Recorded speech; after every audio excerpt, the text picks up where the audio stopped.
Buenos días, es un gusto compartir con ustedes esta sesión 4.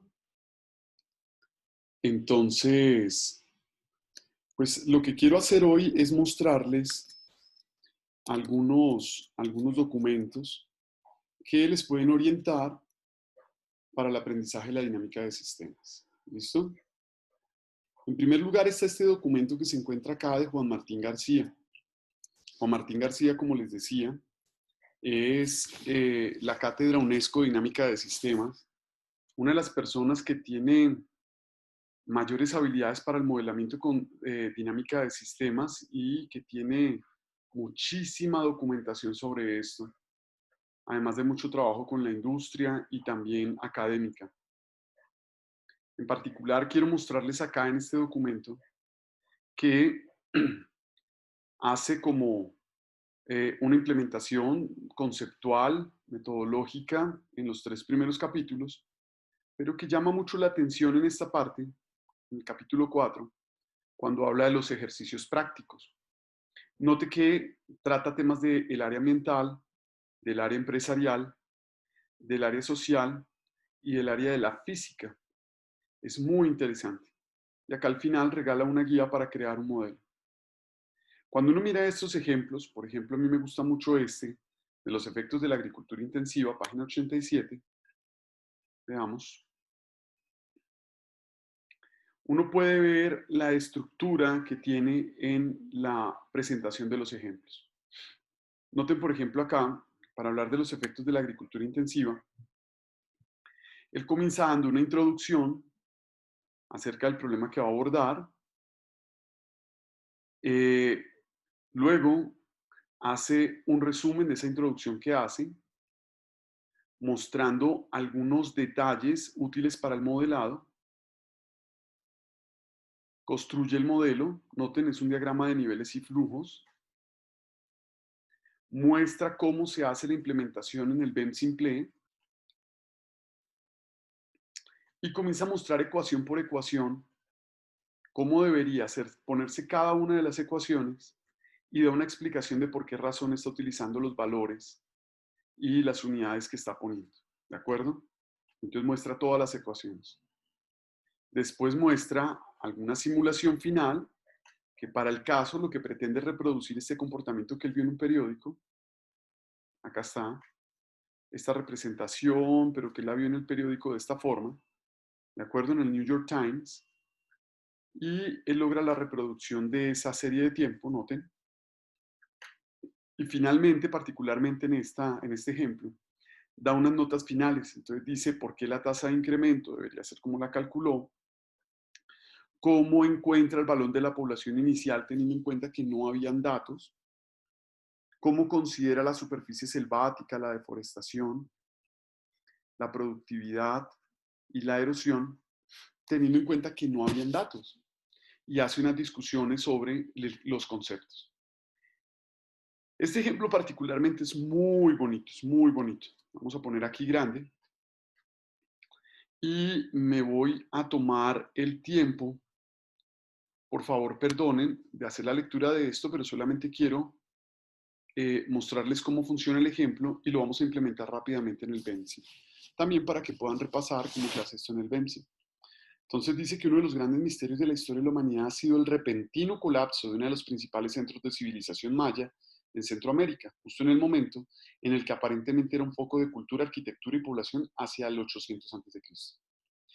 Nadie conoce exactamente por qué esta próspera sociedad de varios millones de personas no pudo tomar en su momento las medidas correctoras necesarias para evitar el colapso de su cultura. Las recientes investigaciones muestran una gradual tensión entre población y medio ambiente que finalmente pudo haber sido crucial en el colapso. El medio ambiente tropical es notoriamente frágil. A través del conocimiento de lo que los mayas hicieron, podemos extraer conclusiones que nos permitan conservar mejor nuestro entorno. Un conocimiento que puede ser especialmente valioso para los países del tercer mundo. Justo antes del cataclismo, las nuevas investigaciones sugieren que la población alcanzaba una densidad de 200 a 500 personas por kilómetro cuadrado. Esta densidad de población sugiere casi con certeza que poseían avanzados sistemas de agricultura o un comercio a gran escala. Durante el transcurso de 2 a 4 generaciones mayas, lo que probablemente abarca menos de 100 años, la población cayó a lo que había sido 2000 años antes, que era 20 habitantes por kilómetro cuadrado, o menos, y en ocasiones muy distantes entre sí. Además, después del colapso, zonas enteras han permanecido casi deshabitadas durante 1000 años, prácticamente hasta mediados de este siglo. Algunos cambios ambientales que aún hoy en día son apreciables parecen haber sido los desencadenantes de la total pérdida de la población. Lagos que eran aparentemente centros de encuentro en la época maya aún no han recuperado el grado de productividad que hicieron de sus orillas un buen lugar para vivir hace más de 1000 años. Estos indicios sobre el pasado han sido hallados durante una investigación de 8 años por científicos de la Florida State University y de la University of Chicago. Sus trabajos mostraron un crecimiento casi exponencial de la población maya durante por lo menos 1700 años en las tierras bajas tropicales de lo que actualmente es Guatemala. Las cifras de población se doblaron cada 408 años, de acuerdo con las nuevas estimaciones. Esta tendencia puede haber cogido a los mayas en una trampa sorprendente. Su población crecía a un ritmo estable y durante muchos siglos el crecimiento era demasiado lento para que cada generación pudiera percibirse de lo que estaba ocurriendo. La creciente presión durante siglos sobre el medio ambiente puede haber llegado a un punto imposible de mantener. Incluso es posible que esta presión haya sido imperceptible hasta que se produjo la huida masiva de la población en el final. Los especialistas creen que en otras regiones más al norte, la calidad de vida de las civilizaciones mayas parece haberse deteriorado, aunque sin alcanzar una caída de población tan espectacular. Las nuevas estimaciones para las tierras llanas del sur se basan principalmente en un estudio detallado de los edificios residenciales que fueron construidos, ocupados y abandonados durante siglos. Los estudios se han centrado en una región que posee dos lagos adyacentes, ahora con el nombre de Yaxa y Sacnap, hacia el norte de Guatemala. La zona se empezó a habitar hasta hace unos 3000 años y los primeros enclaves agrícolas aparecen sobre el año 1000 antes de Cristo. La tierra fue ampliamente deforestada hacia el año 250 después de Cristo. La agricultura, que fue intensificada gradualmente, parece haber ido acumulando sus efectos perjudiciales a un entorno originalmente verdoso. A esto hay que añadir el incremento de los asentamientos humanos y de otros trabajos de arquitectura de mayor envergadura. Los nutrientes esenciales de la tierra fueron arrastrados o se deslizaron hasta ir a parar a los lagos, disminuyendo la productividad de las tierras agrícolas. El incremento en fosfatos en los lagos procedentes de la agricultura y residuos humanos muestran que la contaminación pudo haberse agravado el daño al entorno. Los científicos han confirmado las estimaciones sobre la población en el incremento de los fosfatos que se produjo paralelo al incremento de la población. Los autores de la investigación señalan que es la primera vez que se puede justificar una correlación entre el incremento de población y el del daño al medio ambiente que lleva aparejado el primero. Noten que en estas dos primeras páginas que se encuentran acá está el texto. Pero para ser honesto, incluso en una actividad de consultoría o cuando uno está haciendo su trabajo de grado o cuando uno está haciendo una investigación, uno puede encontrarse con textos de este estilo o con personas que le hacen a uno descripciones como la que se encuentra acá. El trabajo que nosotros hacemos con dinámica de sistemas es el de ver estos modelos mentales, ver lo que entienden estas personas y pretender con ello hacer representaciones matemáticas que nos permitan de alguna manera entender el comportamiento. ¿De acuerdo? La pregunta que se debería hacer uno ahora, y si quiere piénselo por un momento, mientras ve este video, es cómo empezaría a hacer el modelo. ¿Por dónde debería arrancar? A uno se le pasan 1000 ideas por la cabeza, pero ciertamente uno siente algo de inseguridad para poderlas abordar. De hecho, hay una parte en la que hablan de lagos, de fosfatos, y uno dice, caramba, ¿cómo represento esto? ¿Cómo debería tenerlo en consideración? Pues bien, la propuesta que hace Juan Martín García acá en el documento es muy fácil de entender. Él básicamente lo que dice es, si nosotros quisiéramos tomar decisiones retrocediendo en el tiempo 3000 años e indicando qué política podría establecerse para evitar el agotamiento de los recursos, quizás podríamos utilizar una representación como esta. Y note que los citados fosfatos y los lagos no aparecen en esta representación. Entonces dice uno, ¿cómo así? Pues sí, pues que en la vida real uno no necesariamente debe representar todo lo que le dicen. Uno debe representar apenas lo que es necesario para tomar decisiones sobre el sistema. Entonces lo que debe hacer es un acotamiento del sistema. Noten lo que hace Juan Martín García acá, y voy leyendo con ustedes. Dice, debemos suponer la existencia de una población. Ahora, esta población tiene un incremento neto. Y entonces noten que lo que está haciendo acá es poniendo una ley exponencial de crecimiento de la población del tipo 1 que utilizamos en las sesiones anteriores. Ahora, noten otra cosa. Está considerando, además, la emigración. No está considerando la inmigración, solamente está hablando de la inmigración. Básicamente por la consideración que si hay déficit de alimentos, entonces debería aumentar la inmigración. Y entonces acá dice, si hay déficit de alimentos, entonces aumenta la inmigración. Y si aumenta la emigración, entonces disminuye la población. Recuerden que esta tubería de salida es una relación causal negativa. Y si aumenta la población, entonces aumenta la demanda de alimentos, la cual depende del consumo per cápita. Y si aumenta la demanda de alimentos, pues va a haber un déficit de alimentos. Noten que lo que hice fue, partiendo de un diagrama de niveles y flujos, darme cuenta, percibir que acá hay una realimentación, ¿de acuerdo? Y construir mentalmente la que sería mi diagrama causal. Noten que de déficit de migración es positiva, acá es negativa, acá es positiva y acá es positiva. Por lo tanto, este bucle de realimentación es una realimentación negativa. Ahora, el déficit de alimentos aumenta la deforestación. Esta deforestación lo que está haciendo es convirtiendo las áreas de superficie selvática en áreas de superficie agrícola. En relaciones causales diría, entre más deforestación, hay menos superficie selvática. Entre más deforestación, hay más superficie agrícola. Y al aumentar la superficie agrícola, pues entonces aumenta la producción de alimentos, lo cual disminuye el déficit. Dese cuenta de nuevo que lo que tenemos acá es un bucle de realimentación negativa, porque la relación entre producción y déficit es negativa. Ahora, considera algo más que la productividad del suelo agrícola. Y dice que la erosión ocasionada por la superficie agrícola y las actividades de deforestación de esa superficie agrícola conducen a la disminución de la productividad. ¿De acuerdo? Y que teniendo en cuenta la productividad del suelo, pues también van a demandar más deforestación. Y lo que hacemos entonces acá es constituir un diagrama causal que tiene dos bucles de realimentación y en la que se involucran los elementos suficientes como para hacer una discusión de política sobre lo que sería la situación de los mayas hace 3000 años. ¿De acuerdo? Noten que acá a mano izquierda, él hace unas observaciones. Por ejemplo, él dice superficie selvática, entonces él dice inicialmente 5000 kilómetros cuadrados que se convertirán en superficie agrícola por la deforestación. En la superficie agrícola dice inicialmente tomaremos 8 kilómetros cuadrados, que es lo necesario para mantener la población inicial. La población inicial, él la calcula acá en el primer párrafo. Dice la población máxima alcanzada antes del año 1000 era de varios millones de personas.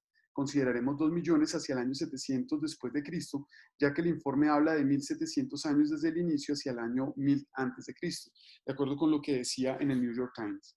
La densidad final se hallaba entre 200 y 500 habitantes por kilómetro cuadrado. Él dice, tomemos 400. Una población de 2 millones de habitantes con una densidad de 400 habitantes por kilómetro cuadrado implica una superficie de 5000 kilómetros cuadrados. Y así fue como calculó la superficie selvática. Ahora dice, aunque se desconocen las tasas de natalidad y de mortalidad, una población que se duplica cada 400 años implica una tasa de incremento neto de aproximadamente el 0,17%. Y entonces, con esas tasas es que calcula los valores acá de superficie agrícola y selvática.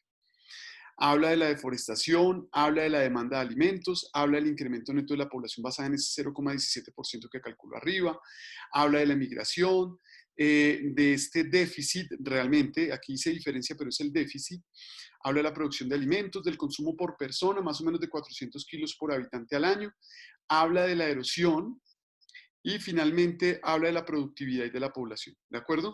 Noten entonces que está poniendo todos los elementos para poder hacer la simulación. Ahora, lo que yo voy a hacer es que voy a venir acá y voy a abrir el Bemsi. Y lo que voy a hacer es, siguiendo las instrucciones que aparecen acá, Siguiendo las instrucciones que aparecen acá, voy a construir el diagrama de niveles y flujos. La invitación es que yo lo hago para este ejercicio, pero usted que está viendo el video debería decir, voy a tomar otro ejercicio de Juan Martín García o el mismo, y lo voy a implementar en Vensim, de tal manera que pueda adquirir alguna experiencia, además por la explicación de este video y de el libro de Juan Martín García. Entonces dice, ponga población, tomo acá el rate, le doy un flujo de entrada, digo incremento neto,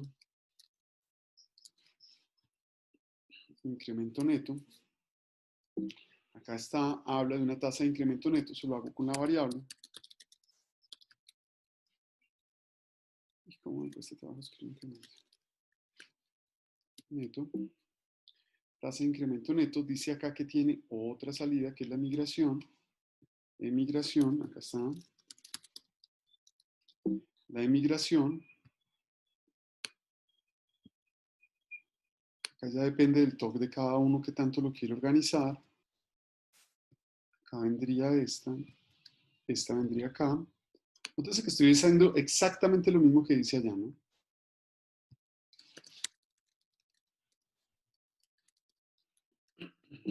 Tasa de migración, que viene acá en migración.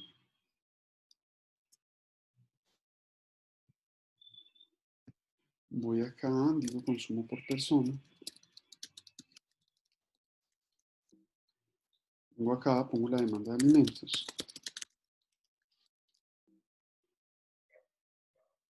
El déficit de producción de alimentos.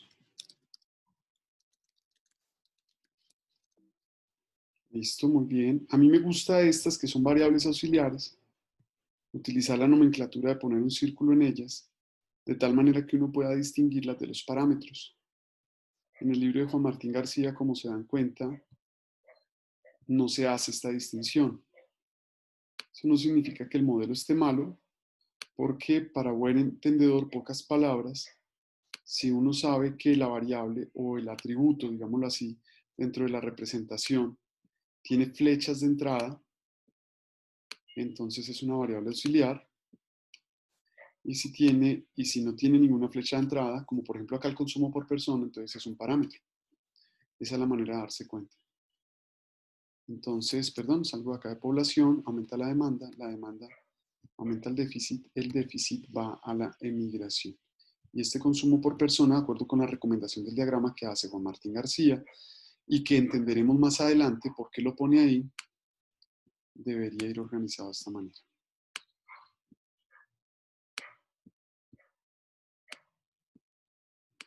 Para las personas que utilizan Mac o sistema iOS, es recomendable siempre estar guardando porque Vensim es muy irregular con, con este sistema operativo. Entonces hay que hacer cualquier cosa e ir guardando.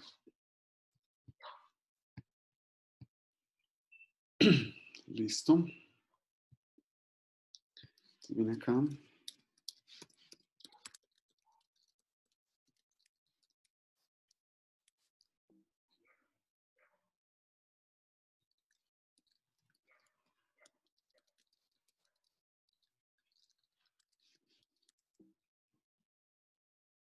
Estoy básicamente copiando.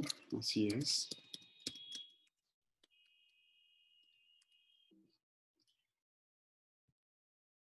Para que esta flecha del flujo les quede bien puesta, deben dar clic dentro de superficie selvática y clic dentro de superficie agrícola. Y cuando aparece la caja, dentro de la caja escribir deforestación. De lo contrario, podría quedarle mal. Dice que hay una flecha que va desde déficit hasta deforestación. Acá está. Luego hay una flecha de superficie selvática a deforestación. La voy a hacer visible. Luego hay otra que va, tengo que poner la erosión primero. Entonces da clic adentro, clic afuera.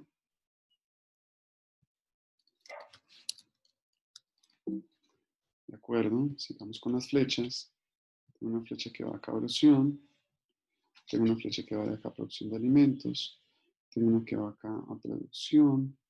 Tengo la que sale de superficie agrícola y va a erosión. Tengo la que va de superficie selvática a erosión. hay uno que se llama el time step que me hace falta, ya lo pongo. Y ahí están todas, me falta solo uno. Muy bien. Noten para sacar este que dice acá time step, ese se saca acá con la variable sombra. Entonces le da clic acá y aparecen las que podría poner en variable sombra, que básicamente son todos los atributos del sistema. Le dice OK y ella aparece como una sombrita. Entonces usted viene acá y hace lo que dice la representación y lo pone. ¿De acuerdo? Allá quedó guardado. De todas maneras, en el documento de Juan Martín le explica a uno cómo poner todo esto.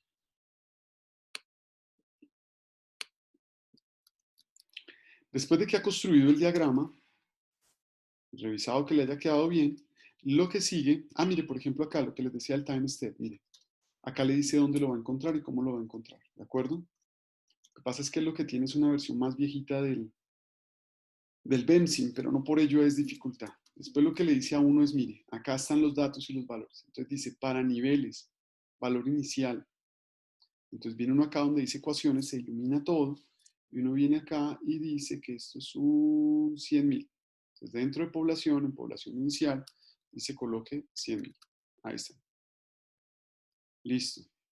Después dice vaya a superficie agrícola y tiene que darle 8. Superficie agrícola, que solamente tiene una entrada que es deforestación, noten, tiene como valor inicial 8. Ahí le va diciendo además que son 8 qué, ¿no? Entonces acá dice 8 kilómetros cuadrados. Estos 100.000 que pusimos son 100.000 personas. Ahí están las unidades. Son muy juiciosos con eso. La superficie selvática inicial es de 5.000 kilómetros cuadrados.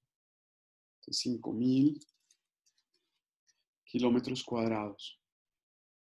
La productividad del suelo es de 5 millones de kilogramos por kilómetro cuadrado al año.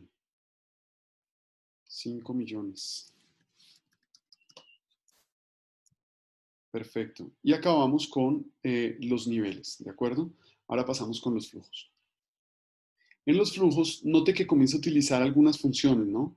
Acá, por ejemplo, lo que trata de hacer, cuando coloca el mínimo del déficit y el máximo de la productividad del suelo agrícola y uno, lo que está tratando de hacer lo explica en la nota final, ¿de acuerdo?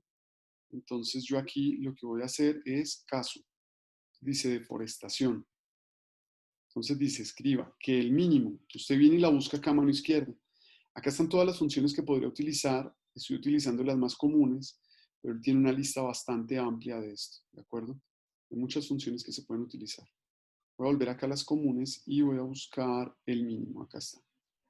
Y entonces le muestra cuál es el argumento. Debe colocar ahí dos elementos. Entonces dice, es el mínimo entre el déficit, y usted lo llama acá desde la caja, sobre, dice el máximo. Entonces voy a colocar el máximo. Aquí, por ejemplo, está tratando de evitar un polo al infinito. El máximo entre la productividad del suelo agrícola y 1. ¿De acuerdo?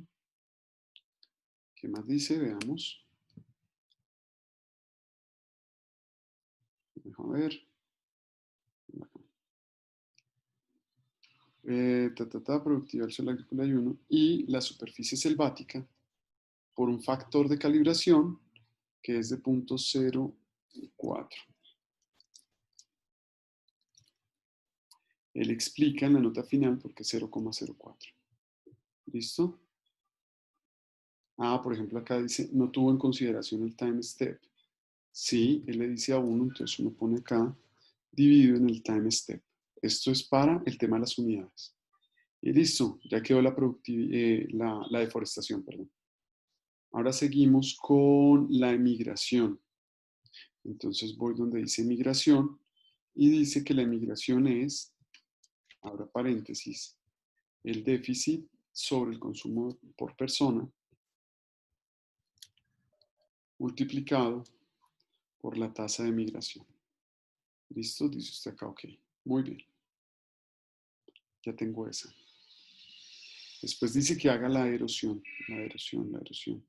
Acá está la erosión. Pues vengo y la monto. La erosión es productividad del suelo agrícola por el mínimo entre 1 y, abro paréntesis, la superficie agrícola sobre la superficie selvática elevado al cuadrado. Como les digo, la explicación de por qué está utilizando estas funciones se encuentra en las notas finales sobre el time step. Listo, muy bien. Después viene el incremento neto de la población. Acá está. Es como nosotros ya sabíamos, sencillamente multiplicar la tasa por la población. Ok. Ah, noten una cosa. Recuerden que yo les había dicho, chévere multiplicar las flechas acá. Noten que para el caso de migración no fue el caso, ¿no? No necesariamente es una multiplicación en todo el sentido de la palabra, pero pues eso depende de lo que uno esté representando y cómo lo está representando. ¿De acuerdo? Yo para no haber hecho este cociente acá, yo lo que habría hecho es con una variable auxiliar haber denominado esto de alguna manera por fuera y haber traído las dos flechas adentro de tal manera que acá se multiplicaran. ¿Listo? Pero pues eso va en gustos y entre gustos pues no hay disgustos. Acá viene la demanda de alimentos. Dice que la demanda de alimentos es el consumo que tiene cada persona por la población. Esto es muy fácil de entender. Luego dice el déficit, es básicamente la diferencia entre lo que se demanda y lo que se produce. También muy fácil de entender. La producción de alimentos, por su parte, es pues la productividad que tenga el suelo agrícola multiplicado por la superficie agrícola.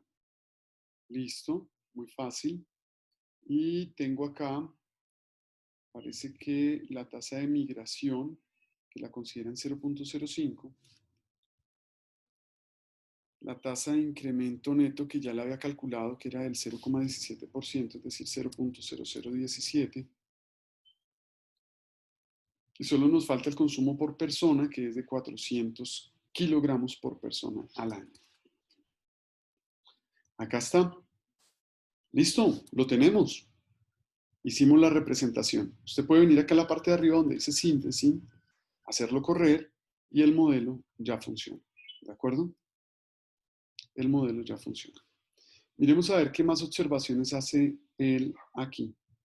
Entonces dice, podemos modificar las fechas inicial y final con la opción Model Settings y simularemos desde el año -1000 al año 2000. Bueno, muy bien. Entonces vamos acá donde dice Model, Settings, y vamos a simular Initial Time desde el año -1000 hasta el año 2000. ¿De acuerdo? Entonces acá la unidad será en años. La unidad será años. Y parece que podemos utilizar los demás elementos de esta manera. Hacemos la simulación y noten una cosa acá. Le di clic y vengo acá donde dice Graph. Efectivamente estoy obteniendo la representación que él decía acá. ¿Por qué hice todo esto así? Porque quiero que se den cuenta que sí es viable. ¿De acuerdo? Estudiar con el libro de Juan Martín García sí es viable. Y sobre las cosas que les decía de la tasa de incremento neto, de la población, de la superficie selvática, de por qué la deforestación se consideró así. Por ejemplo, mira, acá explica el máximo, ¿de acuerdo? Porque está utilizando la función máximo. Porque después, entonces, mira, todas las consideraciones, hasta que llega finalmente a la función y queda totalmente explicada. Después está el tema de la erosión, es muy chévere. Este documento es muy bonito, como se pueden dar cuenta. Y uno lo que puede hacer después es comenzar a hacer supuestos. Y entonces, ¿cómo se hace eso? Hay una posibilidad que se da acá, también teniendo en cuenta la ventana que tengo, y es que vienen acá a la parte de abajo, se dan cuenta donde dice View, ustedes pueden dar clic ahí y decirle, denme una nueva ventana. Para subir a la otra ventana, se mueven acá la flecha, para devolverse a la otra, se bajan acá. Y entonces lo que hacen es que vienen acá al panel de control, acá está el panel de control, pueden decirle que quieren un gráfico nuevo, y le pueden decir que quieren una serie de tiempo en la que puedan ver el tema de la población, por ejemplo. Perdón, primero queremos ver el tiempo, porque es una serie de tiempo en el eje X. En el eje Y, ahora sí que pena, entonces ponemos acá, level, me va a mostrar las que son las variables de estado del sistema, es un sistema cuatridimensional, como se pueden dar cuenta. donde me muestre las diferentes variables. Recuerden que si no le digo nada, él autoescala, pero si le quiero decir algo con respecto a los valores que puede tomar, y mínimo, y máximo, los puedo colocar acá. Le digo OK, que ha creado el grafo, lo cierro, todavía no lo pone. Voy a poner acá un titulito que se llama el simulador. Simulador del colapso Maya. Pongo acá la caja, negrita, el valor de 20 que está certificado. Vengo acá a Center, digo OK. Y cogemos esto que apareció acá y lo ponemos de un lado al otro.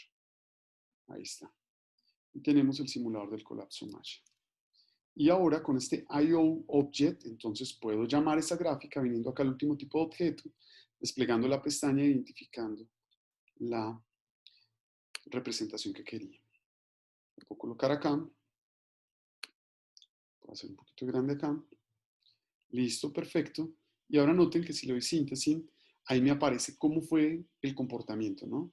Noten cómo hay un crecimiento de la población de tipo exponencial y de pronto extralimitación y colapso. ¿De acuerdo? ¿Qué le pasó a la productividad del suelo? Por el sobreuso del suelo, la productividad se fue al suelo. ¿Qué le pasó a la superficie agrícola? La superficie agrícola fue aumentando exponencialmente hasta que todo el territorio quedó convertido en superficie agrícola. ¿Y qué le pasó a la superficie selvática? La superficie selvática fue menguando hasta que por las altas demandas de la población terminó por desaparecer. ¿De acuerdo? Entonces, muy bonito, ¿no? ¿Cómo lo convertimos en una herramienta para la toma de decisiones? Bueno, podemos venir aquí con el IO Object y venir acá donde están las constantes y decirle cosas. Por ejemplo, ¿qué pasaría si disminuyéramos el consumo por persona? El consumo por persona estaba en 400, así que pongámoslo a variar en 1000 de uno en uno. Miremos acá otro. La tasa de incremento neto de la población es otro elemento que es de interés. Como es una tasa de incremento neto, podría ser positivo, podría ser negativo. Entonces pongamos que vaya entre menos 1 y 1 y le ponemos incrementos de 0.01. Acá está.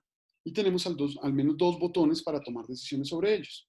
Entonces pongámosle acá tablero de control. Le pongo el box, le pongo la negrilla. Aquí para esos subtítulos el 14 está certificado. Center. Digo OK, vengo con la manito y organizo mi tablero. Entonces, noten que lo que estoy haciendo acá es colocando un visor que no riñe para nada con la formación de las personas, en la que no les muestro el modelo matemático y en el que se puede hacer experimentación de política. ¿Cómo se hace eso? Por ejemplo, uno podría sacar una política muy restringida acerca del acceso a los alimentos y decir el consumo por persona es de 400 kilogramos por habitante año. ¿Qué tal si lo disminuimos a, no sé, a 300 kilogramos al año? Más o menos sería esto. ¿De acuerdo? Noten que lo que hago al disminuir el consumo realmente no es acabar con el efecto. Lo que estoy haciendo es postergando en el tiempo en el efecto. ¿De acuerdo? Mírenlo, voy a disminuir mucho más el consumo. No solamente lo postergo en el tiempo, si no sé si están viendo cómo además se está acumulando el efecto. Cada vez hay más población comprometida. Esto lo pone uno un poquito a pensar, ¿no? Ahora estoy tratando de ver el modelo como un modelo explicativo de lo que nos está ocurriendo hoy en día en el planeta Tierra. Nosotros suponemos que disminuir los consumos sin afectar la tasa de incremento neto de la población podría significar que posiblemente no vayamos a tener algo que hemos venido vaticinando y es que vamos a tener graves y serios problemas para la humanidad en el planeta por la ausencia de recursos naturales. Pues lo que estamos viendo acá de alguna manera está justificando eso. No solamente dice que cuando disminuimos nuestro consumo lo postergamos en el tiempo, sino que adicionalmente dice que la catástrofe va a ser cada vez más grande, porque va a comprometer a cada vez muchísimas más personas. Entonces uno dice, bueno, de pronto la política no está por el tema de la alimentación, de pronto la política está por otro lado. Entonces detuve la simulación, vuelvo a arrancar, 400 kilogramos por habitante al año, y voy más bien a afectar esta tasa de incremento neto. Cuando yo la empiezo a mover, noten una cosa. ¡Ay, caramba! Si es de 0,017, pues va a ocurrir mucho más rápido, pero si yo la pudiera disminuir muchísimo más, convertirla en cero, fíjense cómo la población va disminuyendo y esa que es la de interés, que es la superficie selvática, aunque disminuye en el tiempo, no lo hace como lo venía haciendo en el otro modelo.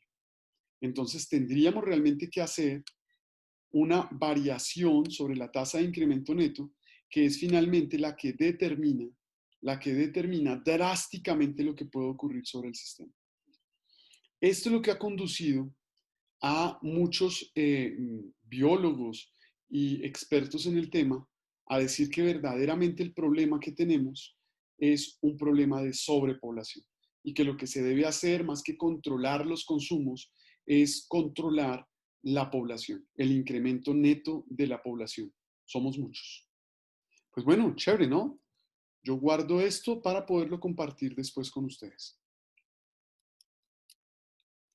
Ahora, una cosa en la que uno se queda pensando es en la validez del modelo. Y uno se queda pensando en la validez del modelo que propone acá Juan Martín García y en todos los modelos que uno ve.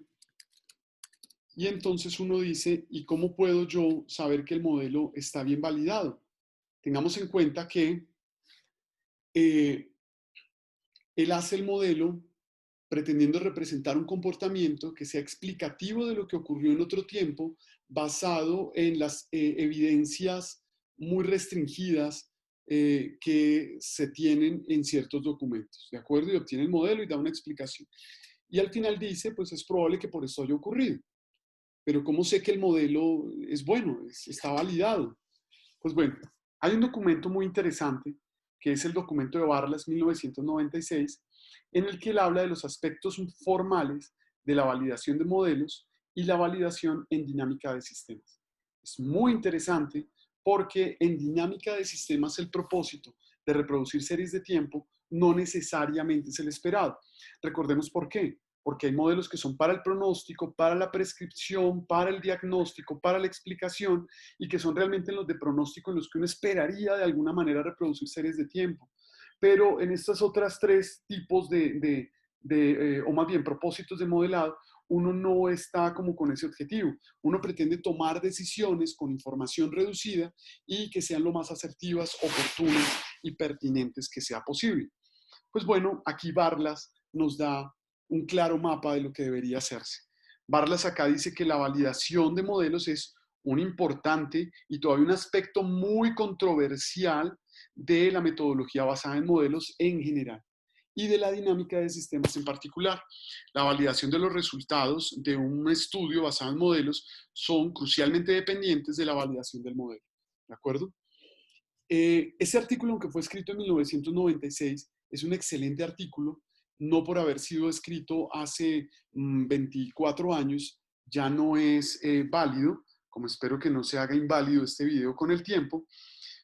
Al contrario, es muy vigente, es muy apropiado, es muy asertivo en lo que explica. Y acá adelante ustedes podrán ver un mapita. Y entonces él dice que cuando uno va a hacer una validación, uno podría hacer dos tipos de validación. La primera es una validación de la estructura. La segunda es una validación del comportamiento. Y que esto depende de los propósitos del modelado. Entonces noten, por ejemplo, cuando hace una validación de la estructura, él puede hacer pruebas que son directas o pruebas que están basadas en el comportamiento de la estructura, en el comportamiento orientado a la estructura. Entonces, por ejemplo, en estas pruebas de estructura directa, él hace, por ejemplo, pruebas empíricas, que son pruebas de confirmación de la estructura, que es cuando uno se va y habla con los especialistas acerca de si las relaciones que uno está estableciendo como causales realmente son causales o son correlaciones, en cuyo caso tendrían que descartarse, si los nombres de los atributos que se están utilizando son los adecuados o si deben de llegar a tener algún nivel de especificidad mayor, etcétera. ¿De acuerdo? Y luego un test de confirmación de los parámetros. Entonces hay que revisar, por ejemplo, si los parámetros que se están utilizando son parámetros adecuados para el tipo de implementación del modelo que se están haciendo. Luego habla de otros test teóricos, Entonces, de nuevo, en este se hace una confirmación de la estructura, de los parámetros, como había mencionado. También se hace una que no había comentado, que es el test de condiciones extremas. ¿Qué es lo que pasa en condiciones extremas? Uno pone su modelo y lo pone a valores extremos viables de la implementación que uno está haciendo, de la aplicación que uno está abordando, y entonces uno puede ver si los comportamientos se encuentran al menos dentro de lo inteligible, dentro de lo que debería encontrarse. ¿De acuerdo? Y finalmente, una que yo siempre hice en todos los videos, en todas las sesiones, es el de la consistencia dimensional. Este es súper importante. Si no hay consistencia dimensional, ni siquiera haga las otras pruebas. Eso no va para ningún lado. ¿Listo? Ahora, algunos hacen otras pruebas. Por ejemplo, ustedes pueden ver acá abajo, se hace el test de condiciones extremas, que ya hemos visto, pero aparece este que se llama el test de la sensibilidad del comportamiento. Y básicamente uno lo que hace es, para una misma condición inicial, entonces ver por la variación de parámetros cuál podría ser la sensibilidad que podría llegar a tener un cierto parámetro, eh, que podría llegar a tener la variable de estado por la variación del parámetro. ¿De acuerdo? No confundirlo con un diagrama de bifurcaciones, es otra cosa. Aquí lo que se pretende ver es cómo varía el transitorio de la trayectoria de la trayectoria de la variable de estado mientras uno hace la variación del parámetro. ¿De acuerdo? Y entonces puede encontrar una alta sensibilidad o una baja sensibilidad. Pero eso no significa que sea un parámetro de bifurcación.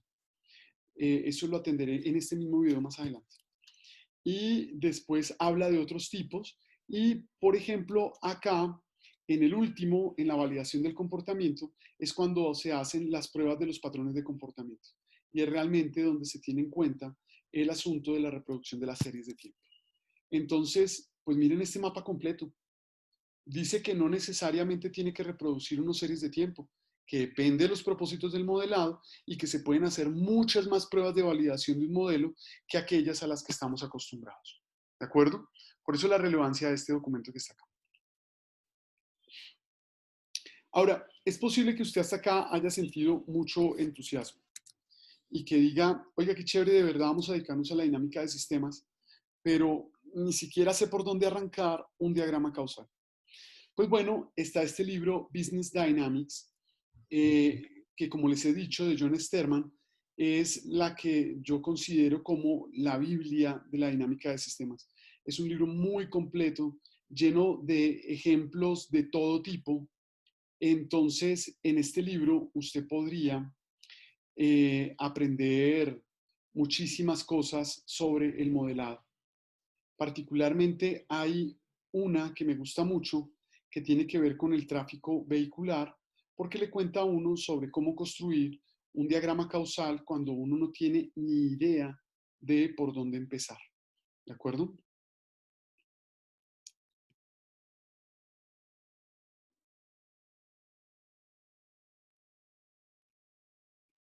Bueno, muy bien. Acá en la página, por ejemplo, 86, ustedes van a poder ver los pasos de modelado que yo ya he compartido en la sesión 1 y que le cuenta a uno cómo hacerlo. Y va contando despacito, muy juiciosamente, cómo debería hacerlo. Les estoy dando un overview del libro. Y acá, por ejemplo, habla de algo que tendré que comentar en un momento, que son de los modos comunes de comportamiento en dinámica de sistemas.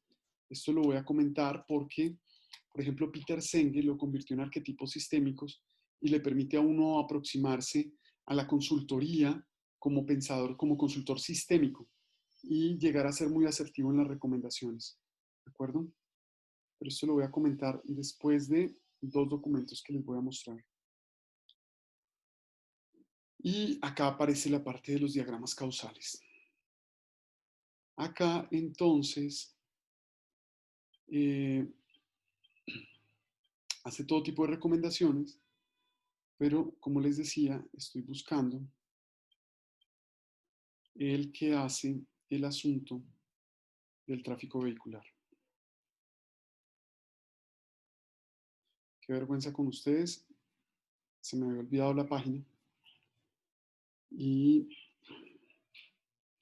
ya lo vamos a encontrar. Acá está. Acá está. Acá está. Modelos mentales del problema del tráfico. ¿De acuerdo? Entonces, por ejemplo, acá lo que dice es que cuando uno aborda este problema del tráfico vehicular, la respuesta natural de todo el mundo es que si hay congestión en las autopistas, pues la solución es construir más vías. ¿De acuerdo? Y entonces uno dice, pues ¿por dónde arranco? Pues debo arrancar por lo que entiendo. Y entonces él dice, entre más congestión y retrasos, pues más construcción de nuevas vías. Y después lo que comienza a hacer acá, en estos párrafos que siguen, es una discusión muy bonita para explicar cómo debería continuar con la construcción. Entonces, por ejemplo, dice, si yo construyo más vías, entonces después de un retardo, porque toma un tiempo construir las vías, voy a tener mayor capacidad en las vías y entonces voy a disminuir los tiempos de recorrido. Ahora, si yo tengo más tráfico de carros, pues voy a tener más tiempo de recorrido. Pero mire que hasta ahí no ha logrado una realimentación, ¿de acuerdo? Y entonces él dice, pero si yo aumento el tiempo de recorrido, pues voy a tener una mayor presión para reducir la congestión y esa mayor presión pues va a cumplir con lo que decíamos al principio, si hay más congestión, entonces construya más vías. Y lo que hace es construir una realimentación negativa que lo que nota es, y note, él le pone nombre siempre a los bucles, eso es muy importante para ir explicando cuando uno tiene esa posibilidad. Él dice, este bucle es el que habla de la expansión de la capacidad de las vías. Luego asocia otro elemento y dice el tiempo deseado de recorrido. Entre más alto, pues menor va a ser la reducción de la congestión. Ahora dice, ¿y qué más hago cuando ya no sé qué más hacer? Acá comienza a explicar entonces cómo, basado en fórmulas que se conocen del tráfico vehicular, él puede entonces comenzar a construir otros bucles de realimentación. Y entonces note que arrancó por el modelo mental, logra conseguir una realimentación, queda bloqueado. Y entonces lo que hace es basarse en fórmulas reconocidas. Y entonces se suelta y aparecen estos tres bucles adicionales de balance que él pone acá. Entonces él dice, pero claro, es que si yo aumento el tiempo de recorrido, entonces el atractivo por conducir va a disminuir, la gente no quiere manejar, y si ese atractivo por conducir disminuye, pues la gente va a hacer menos viajes por día, va a disminuir el tráfico vehicular y por lo tanto el tiempo de recorrido va a disminuir. Ustedes dirán, Joan Manuel, pero es que ahí tiene el más y usted y yo como que disminuye. Sí, porque es que arranqué negando esto que está acá. Y entonces debo explicar ahora sí lo que es la relación causal positiva y la negativa, digamos en un contexto más amplio y para que la cabeza se haga más grande. Cuando yo tengo una relación positiva, básicamente lo que digo es que el atributo, que es la causa, cuando se mueve, sea que aumente o que disminuya, lo que va a generar en el atributo consecuencia es exactamente el mismo comportamiento. Es decir, si la causa aumenta, la consecuencia aumenta. Relación causal positiva. Si la causa disminuye, la consecuencia disminuye. Relación causal positiva. ¿Quedó claro? Entonces, cuando las manos se mueven en la misma dirección, entonces uno tiene relaciones causales positivas. Pero si esta mano aumentara y la otra disminuye, o sea, si la causa aumenta y la consecuencia disminuye, o si la causa disminuye y la consecuencia aumenta, este movimiento de las manos, que es contrario, lo que señala es que lo que tenemos es una relación causal negativa. Entonces note que puedo volver a leer este diagrama que estaba acá. Dice, si aumenta el tiempo de recorrido, acá, entonces disminuye el atractivo por conducir. La relación causal es negativa. Pero mire cómo seguí. Y entonces, con esa disminución del atractivo, disminuyen los viajes por día, ¿de acuerdo? Entonces la relación causal es positiva. Y si disminuyen esos viajes por día, pues disminuyó el tráfico, las manos se movieron en la misma dirección, la relación causal es positiva. Y al disminuir el tráfico, disminuyó el tiempo de recorrido. Como las manos se movieron conjuntamente, la relación causal sigue siendo positiva. ¿Se dan cuenta? Tengan cuidado en la manera como lo leen, porque si no lo leen de manera adecuada podrían cometer errores. Y digamos que una de las cosas que se castiga muy duro cuando uno hace la revisión de un trabajo de dinámica de sistemas es que los signos de las relaciones causales estén bien puestos. Si usted siente que esto le enreda, le confunde, arranque despacio, arranque siempre diciendo que la causa aumenta y vea lo que le pasa al atributo consecuencia. Si aumenta, diga que es positiva. Si disminuye, diga que es negativo y se acabó. Y de esa manera resuelve el problema para no enredarse con el juego de las manos que he mencionado. Y pues bueno, volviendo acá, lo que les decía es el atractivo de conducir Si aumenta el atractivo de conducir, pues también aumenta la cantidad de viajes que hace la gente, pero también disminuye el uso del transporte público. ¿De acuerdo? Noten que él comienza entonces a enlazar muchos más elementos y sigue haciendo la discusión y el diagrama puede irse haciendo más grande y puede seguir haciéndose mucho más grande hasta que finalmente tiene representaciones como esta que está acá o esta que es la final, Y acá noten que hay 1, 2, 3, 4, 5, 6, ya los perdí, 2, 4, 6, 8, 10, 12 bucles de realimentación. Puede llegar a ser nuestro diagrama causal tan grande como sea necesario. ¿Qué determina qué tan grande debe ser? Lo determina, como siempre, el propósito del modelado, el objetivo del modelo. Lo pongo de esta manera porque recuerde que el propósito puede ser de pronóstico, prescripción, diagnóstico, explicación, y el objetivo es la razón por la cual usted está construyendo el modelo. ¿Cuál es el sistema sobre el que debe tomar decisiones? ¿De acuerdo? Para la nota mental y que a mí no se me vuelva a olvidar, veamos que la página en la que se encuentra esto es la 178. ¿Listo? Ahora, voy a ir acá sobre el índice para cerrar este libro y les voy a mostrar en este libro,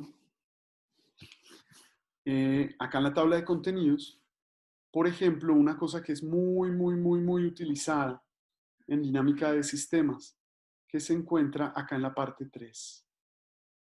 Acá en la parte 3, él habla del comportamiento dinámico. No, espere que no era la parte 3, qué vergüenza con ustedes. Acá está. Acá está. Bueno, como se pueden dar cuenta, tiene cosas que son muy lindas. Y es que todas me gustan, entonces me quedo embolatado y mirándolas. Pero no, es acá en la parte 5, que tiene que ver con las cadenas de suministro. Acá habla sobre las cadenas de suministro y el origen de las oscilaciones, sobre la oferta de la manufactura y sobre la oferta de las labores. Y eso resulta ser de mucho interés cuando uno está trabajando en cadenas de suministro. Ahora, ¿por qué cito el tema de las cadenas de suministro? Porque muchas de las industrias que contratan los servicios de dinámica de sistema los contratan para enlazar de alguna manera la cadena de suministro, enlazarla con otros elementos. Y particularmente yo que trabajo en sostenibilidad, pues lo que hago es enlazar la cadena de suministro con elementos que tienen que ver con lo social y con lo ambiental. ¿De acuerdo? Teniendo una perspectiva de la sostenibilidad como la que propone Elkington. ¿Vale? Otra cosa que hemos visto que es muy utilizada es poder ver diferentes cosas que no necesariamente son cadenas de suministro de la industria, pero que se pueden ver como procesos de unidades de operaciones unitarias. Entonces resulta en mucha utilidad poder conocer este capítulo 5 que se encuentra acá. Vale. Voy a salir de este que está acá y vamos a ir al libro de Araceli. Araceli Gordillo. Ay, parece que no lo está abriendo desde el Drive. Ups. No lo abra desde el Drive. Araceli. Araceli Gordillo. Acá está el libro. En este libro de Javier Araceli y Francisco Gordillo se hace una aproximación matemática muy interesante. Les voy a comentar, por ejemplo, cómo la portada de este libro es un ejemplo que conduce a un diagrama de bifurcaciones. En este documento que se encuentra acá, básicamente lo que hicimos fue hablar de la toma de decisiones en escenarios complejos. Este es un documento que escribimos para una revista de la IAN y ahí lo que estoy haciendo de alguna manera es retomando el ejemplo de Javier Araceli y Francisco Gordillo, el que da lugar a su libro. Él básicamente lo que hace acá es abordar un problema muy sencillo. Él dice que hay un área industrial, están pagando al director de planeación para hacer que esa área industrial esté llena de la industria y entonces él llama a un modelador de dinámica de sistemas y le dice, ¿cómo hacemos? ¿Qué deberíamos hacer? El director de planeación reúne a todo su equipo, ¿de acuerdo? Y entonces el equipo le dice, deberíamos quizás poner la vivienda de las personas que trabajan en la industria cerca de esa área industrial para que la gente tenga bienestar trasladándose. Hay otro que dice, deberíamos bajar los impuestos a todos los que se pasen para acá, para el área industrial. Otro dice, no, quizás deberíamos disminuir el valor de la tierra para que ellos vengan y compren, monten sus industrias y después dar una rápida valorización para que ellos sientan que la inversión es adecuada, etcétera. El grupo comenzó a decir muchas cosas. La pregunta es, ¿cómo hace el director de planeación para poder tomar la decisión? Entonces, el modelador de dinámica de sistemas básicamente lo que le hace es esto. 2 bucles de realimentación con 4 atributos. Y entonces uno dice, espera, es que la decisión es grande. La decisión es importante. ¿Cómo va a poder esto resolverse con 4 atributos nada más? Una de las cosas en las que insistía Javier Aracil es que pudiéramos simplificar tanto los modelos que pudieran permitir responder a las preguntas que se le hacen sin que sea una gran cantidad de atributos. Ahora, como particularmente acá la pregunta es una sola, se puede utilizar un sistema muy simplificado. Él básicamente lo que dice es que el número de empresas, pues en la medida que aumenta el número de empresas, va a aumentar el factor de ocupación. Ahora, ese factor de ocupación determina la creación de empresas, pero no necesariamente es positivo o negativo. Mire que coloca los dos signos. Y él básicamente lo que dice es que cuando el factor de ocupación es poco, entonces puede aumentar la creación de empresas, pero cuando está saturado, entonces la creación de empresas disminuye. Y cuando se crean empresas, pues aumenta el número de empresas. Ahora, las empresas tienen una vida útil, entonces va a haber una desaparición de empresas que va a disminuir las empresas. Y ya, esto es lo que propone. Con esto en mente, siguen haciendo las consultas y alguien llega con esto para hablar del factor de ocupación. Y entonces dicen, pues típicamente cuando uno habla del factor de ocupación, se habla del multiplicador de empresas en función de la superficie edificada. Noten que logra tener el efecto que se espera acá del signo más menos de la creación de empresas, pero no está en el diagrama causal, no ocurrió en la conceptualización. Entonces lo que dicen es, este multiplicador, como depende del factor de ocupación, pues es una flecha que va de factor de ocupación a mes y se puede hacer la implementación, pero no necesariamente en el diagrama causal. La implementación se hizo en el diagrama de niveles y flujos. Y entonces note que dice, como del número de empresas se va al factor de ocupación, como decía el diagrama causal, y cómo para lograr hacer que el factor de ocupación fuera la creación de empresas con el problema del signo, que en un momento aumentaba y en el otro tiempo disminuía, entonces se coloca el multiplicador edificable acá. Lo demás corresponde exactamente a lo que dice en el diagrama causal. Solo teniendo en consideración, pues acá una tasa normal de crecimiento de las empresas, que es la que nos dice qué tan abierto está este flujo, y una vida media de las empresas, que nos dice qué tan abierto está este flujo, y para calcular el factor de ocupación, pues básicamente lo que dice es cuál es la superficie del área industrial y cuál es la superficie promedio que ocupa cada una de las empresas. ¿De acuerdo? Y con esto lo que hace entonces es obtener las ecuaciones. Las ecuaciones no son del otro mundo. Lo que es interesante es cómo se implementa este multiplicador edificable superficie. Pues bien, después de que uno hace las sustituciones, uno obtiene el que sería el sistema dinámico. Y ahora una cosa, si yo lo quiero hacer las simulaciones, pues hago las simulaciones, mire, se las puedo hacer en Benzin, y obtengo comportamientos caprichosos. Note cómo para 45 empresas cae, para 52 aumenta, y para 160 más o menos disminuye otra vez. Entonces uno se queda pensando, ¿y cuál será el comportamiento caprichoso que tiene esto? Pues bueno, ahí es donde aparecen los sistemas dinámicos. En los sistemas dinámicos, básicamente lo que se hizo en este documento que les voy a compartir es convertir eso a una notación de X, es una bobada, ¿de acuerdo? Y después calcular los puntos de equilibrio. Acá se muestra cómo se calculan los puntos de equilibrio, pero claro, note una cosa, acá tengo enredada una función que es la función del multiplicador edificable superficie que teníamos arriba. Y entonces lo que hace es mostrarnos cómo poder calcular los que serían los equilibrios. Acá está el x igual a 0 y luego acá por el mapeo inverso, porque esta función no es invertible, entonces le permite a uno identificar los otros puntos de equilibrio. Y lo que muestra el documento es cómo se puede encontrar la estabilidad de esos puntos de equilibrio, ¿de acuerdo? Para construir finalmente el que sería el diagrama de bifurcaciones. Este diagrama de bifurcaciones tiene un parámetro acá que es un arreglo de parámetros realmente. Les voy a contar dónde está SP.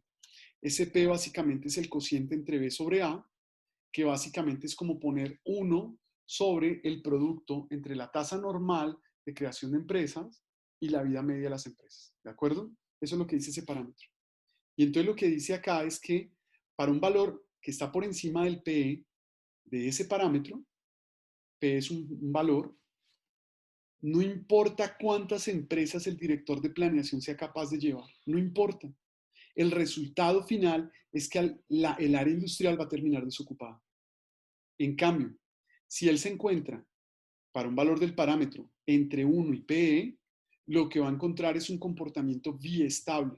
Porque noten una cosa, acá entre 1 y PE, si no alcanza un número suficiente de empresas, terminan por no tener ninguno. Si alcanza a lograr superar esta brecha que está acá, entonces le van a incrementar. Pero le van a incrementar hasta un valor limitado. Porque si llega a superarlo, van a disminuir. O sea, hace que este sistema tiene un límite. Entonces, ¿qué dice uno? Pues lo deseable sería, tercer escenario, que yo pudiera tener el valor de P por debajo de 1. ¿Qué tan por debajo? Tanto como sea posible. Tanto que se acerque a 0. De tal manera que pueda llegar a tener el mayor número de empresas consignadas ahí. Ahora, no puede tener un número infinito de empresas. ¿Por qué razón? Pues porque el área es limitada. Entonces, note cómo el diagrama de bifurcaciones se convierte en un mapa de todos los escenarios prospectivos que tiene el sistema, pero además habiendo identificado el que sería el punto de palanca del sistema. El punto de palanca y lo que tiene que gobernarse es este parámetro. Entonces ahí es cuando uno vuelve y reúne el equipo. Y entonces uno les dice, usted había propuesto vivienda, generar bienestar, etcétera. ¿Eso cómo modifica o varía el valor de P? No lo modifica. Recuerden que P está relacionado con la tasa normal de crecimiento de empresas y con la vida media de empresas. Entonces, lo que supone, lo que se esperaría es que este número fuera muy grande, de tal manera que al hacer el cociente, el número se hiciera prácticamente 0 y quedara entonces yo con el mayor número de empresas en el área industrial. Entonces uno dice, generarle bienestar a los empleados no es algo que afecte la tasa normal de creación de empresas ni la vida media de la empresa. Esa está descartada. Miremos otra estrategia. Alguien dice, no, entonces lo que tenemos que hacer, recuerden, era disminuir los aranceles para las para las empresas que se encuentren dentro del área industrial. Miremos, si disminuye los aranceles, es muy atractivo. Con seguridad va a afectar la tasa normal de crecimiento y va a afectar la vida media de empresas. Ese está aprobado. Después miran la otra. Y entonces dicen la otra, disminuyamos el valor de la tierra. Veamos, el valor de la tierra en principio no haría que la gente se volcara hacia allá, pero como hay una alta valorización, sí que podría hacer que haya una vida media más larga porque la valorización de la tierra es mucho más alta en ese lugar. O sea, se compra muy barato, que es la oferta, la propuesta estratégica de política, y que se valorice muy rápido. Ah, esa es buena, pero solamente afecta a uno de los valores. Entonces, si uno quisiera una estrategia que afectara a los dos y tomar una decisión inmediata, uno diría, baje los aranceles. Baje los aranceles que realmente sean atractivos y llenamos ese lugar. ¿Por qué? Porque ese es uno de los escenarios prospectivos. Este que se encuentra acá entre 0 y 1. Ahora, si no lo bajamos lo suficiente, con solamente bajar los aranceles, no bajamos lo suficiente el valor del parámetro, entonces también implementen el tema de la tierra, de tal manera que garanticemos que cualquier esfuerzo que hagamos, por pequeño que sea, mire, por pequeño que sea, termine en éxito. Porque si quedamos en esta zona, entonces podríamos quedar ahí en una incertidumbre entre si logramos el número de empresas suficiente o no, y podríamos quedar en la trampa de terminar perdiendo todo el esfuerzo que se ha hecho para el área industrial. ¿De acuerdo? Entonces, esta es la manera como también se puede trabajar con dinámica de sistemas, pero de forma híbrida, con sistemas dinámicos. O sea, empalmando una cosa para el análisis con la otra. Pues bueno, muy bien. Esto era básicamente lo que quería presentarles el día de hoy. Les agradezco mucho su paciencia. Los espero en la próxima sesión.